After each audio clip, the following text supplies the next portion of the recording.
Ну что ж, господа господовские, сегодня я бы в видео хотел затронуть тему новой карты на ивенте, а именно это обочина, ну то есть кордон. Хотел бы рассказать, какие есть изменения в сравнении с болотом, почему стало сложнее играть, как по фасту зачищать те или иные споты и все в таком духе. Кстати, награда за полное прохождение тоже увеличилась. Рассматривать я буду только смертельную сложность. Так вот, наиграл я в эту новую карту уже порядка 20 каток, из 391 в целом, и могу поделиться всем, что обнаружил. Играл я, естественно, на смертельном, как и большинство игр на болоте. Проходить стало сложнее, а у меня не было необходимой снаряги. Но благодаря PlayRock можно быстро и безопасно прокачаться и купить как сам шмот с богатым выбором, так и отдельно можно выбрать количество валюты. К тому же на PlayRock сейчас скидки. И здесь есть не только StarCraft, а поддержка более 400 игр и приложений, от Roblox и Minecraft до CS2, Dota и Fortnite. Игровая валюта, скины, аккаунты, буст, обучение – все, что нужно для любимой игры, собрано в одном месте. Выбирай, что душа пожелает. Ну а если ты играешь со Steam и хочешь сперва туда пополнить баланс, то PlayRock тоже тебе в этом поможет, причем с минимальной комиссией на рынке. Просто вводишь свой логин Steam и сумму пополнения, после чего выбираешь способ оплаты, и деньги уже через пару минут будут на вашем аккаунте. Пополнение также доступно в разных валютах и переключается все довольно легко. А способы оплаты самые разные, от карт до крипты. А также сейчас PlayRock проводит масштабный розыгрыш, и за первое место раздают iPhone 16 Pro. Все ссылочки в описании. Так, значит, смотри. Первый аспект повышения сложности. Сейчас на этой карте увеличили количество боссов Шептуна. И это один из тех видов боссов, которые на болоте были самые противные. А именно этот Phantom Lancer, который плодится и блинкуется. Честно, самый противный босс. И здесь теперь их может быть за одну катку по 2 штуки у вас в мейн задачах. И что самое неудобное, раньше на болоте было просто. Накидал арту на босса в этом сарае и ждешь, пока он умрет. Тут же область стала побольше, поэтому он часто блинкуется за радиус арты. На текущий момент лучшим способом побеждать таких боссов это также закидывать арту, но потребуется побольше, чем раньше. Иногда нескольких членов отряда. И скорее всего босса потом нужно будет добивать вручную. Это был первый аспект повышения сложности. Второй. Здесь на карте в целом плотность врагов и спотов стала побольше. Это и плюс, и минус. Плюс в том, что не нужно далеко бежать за спотами, а все очень близко и рядом. Минус же в том, что это все-таки большая плотность врагов. Иногда бывает больно прилетает. Да и в целом они могут мешать, если вы чистите голду. Также сами споты стали жирнее в количестве врагов. Да, есть конечно еще много по 13-14, но больших спотов все же стало побольше. Также есть вот такие огромные споты. Что, к примеру, дает эта пси-вышка? Неясно. Третий аспект заключается в том, что количество снайперов, гранатометчиков сильно выросло. Здесь они почти везде, да и в больших количествах. Но вот чисто пример за 2 катки. Ебать ту Люсю. А чё у вас так дохуя? Да, блять, вот это выбежал из логова называется.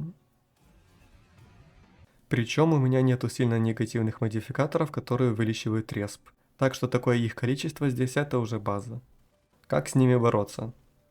Ну, я обычно на такую орду кидаю фаб или арту, если есть. Да, жалко тратить, но, блять. С малыша не всегда удается их зачистить, так как там еще и снайперы. Сборочка на взрыв и многогран зашла бы тут хорошо. Но кто в здравом уме будет делать такую сборку ради 15 дней ивента? Также, кстати, увеличили количество различных глушилок на карте, которые не дают использовать поддержку. Так, что еще тут у нас? А, да, туман. Он тоже стал посложнее. Если раньше это была изи активность, где ты кинул 2 арты на 2 стороны и ушел, то сейчас это чуть проблематично. Основная проблема в том, что туман теперь действительно туман. Если раньше ты мог выйти из него и расстреливать в нормальной видимости всех, кто ресается, то здесь, прежде чем дойти к споту с туманом, ты уже будешь окутан им. Но тактика осталась прежняя. Нужно кидать арту и фабы. Просто длительность зачистки стала чуть дольше. Но вместе с этим выросло и общее время катки. Сейчас это 16 минут. Это, кстати, хорошо, так как в принципе, если тима норм, то успеваешь все сделать и эвакуироваться. Будь здесь 13 минут, это уже было бы проблематично. Кстати, по поводу награды. Здесь ее тоже увеличили. Ну как? Остаются те же 3000 дотаций, но теперь можно дополнительно зафармить еще 10%, если зачистить центр принятия решений шепота. То есть это вот этот спот-радиоподавитель. Он находится в центре карты и зачистить его может кто угодно. А в конце за него вам дадут дополнительно 10% дотаций. Тут, кстати, еще момент. А зачем тогда нужна вот эта пси-вышка, если после ее зачистки нет ничего подобного? Еще могу отметить то, что NPC, враги, как будто бы больше начали вносить урона. Или мне это просто кажется. Так, ладно, что у нас тут по самим активностям? А здесь у них побольше разнообразия. Есть, значит, зачистка ПВО. По сути, то же самое, что с рабочими станциями на болоте, просто другие устройства. Находятся в 3 ангарах по одной штучке вот здесь. Есть еще похожая активность, это аномальная энергоустановка. Тут также 3 штучки, которые нужно уничтожить. Но здесь, в отличие от всех остальных, уничтожать их при помощи обычного оружия очень долго. Здесь эффективнее всего работает малыш или что-то взрывное по типу арты. Но если у тебя, к примеру, там все на КД, то здесь в этой области разбросаны РПГ-7 и гранатометы, при помощи которых можно быстро это зачистить. Лайфхак, если не знаешь, где они находятся. Смотри, их 3 штуки, а на крыше 3 антенны. Собственно, в каждом здании есть то, что нужно уничтожить. Level Design сам подсказывает, куда нужно идти. Также, кстати, с пси-установками. Их тоже 3 штучки, и тоже их можно найти по антеннам. Но они уже уничтожаются быстро и с обычного оружия. Что касательно спотов с зачисткой сканера, то тут все то же самое, что и на болоте. Кидаешь арту в центр и отходишь подальше. А потом кидаешь еще одну арту, когда осталось где-то 50 секунд, и уходишь фармить красные споты. Из новых спотов здесь еще голда на логово кровососов. Но она вообще изи. Просто уничтожаешь такие логово и сосачи, если есть. Ах да, чуть не забыл. Еще один важный аспект усложнения – это дроны, которые летят на тебя и взрываются. Их можно уничтожить оружием, если что. А запускают дроны вот этот дроновод. Сидячий NPC с антеннами, который не сопротивляется. Так что если видите такого, сразу убивайте, а то будет раздражать. Что касательно эвакуации, то тут территория чуть менее удобная, чем на болоте. И тяжелее зайти на эвакуацию, особенно если вы остались втроем и у вас КД на все. Вот тут мы так пытались, а то все тиммейты сдохли, но в принципе почти получилось, правда, конечно, не хватило 2 секунды, к сожалению. Еще один аспект, что мне не нравится, это то, что подкрепление можно вызывать за карту. То есть это, конечно, можно и раньше было делать, но здесь это может получиться случайно. А вот именно за вертолеты сюда кинуть. И как бы все. Отсюда ты не выберешься. По крайней мере, я не нашел выхода. Тут застои были и почему-то химера. Но если посмотреть, побегать, то тут везде забор, который не перепрыгнуть. Если кто знает способ выбраться отсюда, то напишите в комменты. Есть еще один момент. Смотри, наш тиммейт респаунит нас, но мы приземляемся на воздух, падение с высоты которого убивает. Типа, а что это за хуйня? Второй момент. А мы-то резнулись на территории, куда невозможно залезть, так как тут невидимые блоки и еще и зона бьет.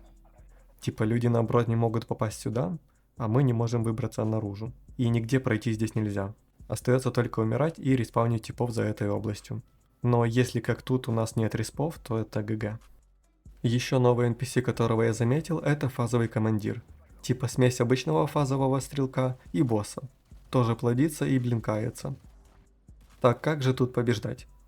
Смотри, многое зависит от тиммейтов. В идеале здесь, чтобы хотя бы 2 человека шло на голду, а один чистил красные. Но если более опытный, то 1 на голду и 2 на красные. Тут как кому удобней. Но здесь все же на голду, по крайней мере первое время, я бы ходил вдвоем. А то здесь поопаснее, чем на болоте.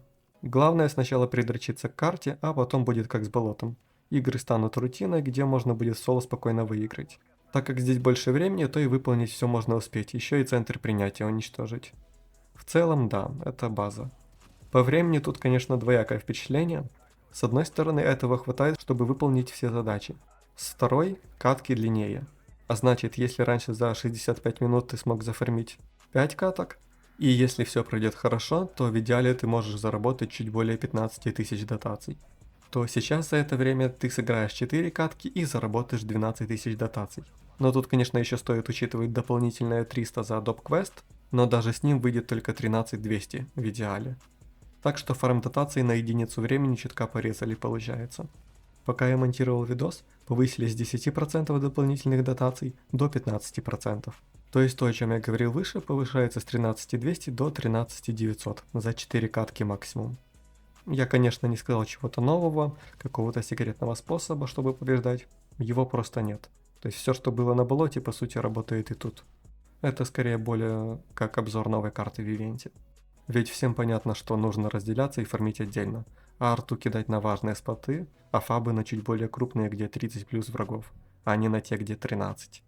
Ну, вроде все, что обнаружил, я сказал. Вдруг что упустил, то извините. Да, на самом деле пусть и немного усложнился ивент на смертельном, но типа хз. Если тима норм, то все нормально проходится.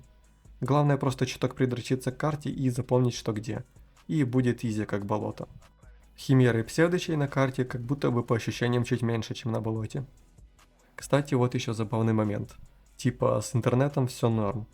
Но, блядь, что это за херня? Все в мире нормально движется, кроме меня. И, конечно, когда меня реснули, то я вроде могу ходить, никаких задержек нет. Тиммейты вон фармят NPC, но мое настоящее тело стоит где-то там и его убивает NPC. А я просто ничего не могу сделать. Пофиксилось это только перед заходом в игру. Ну а на этом у меня все. Всем пока.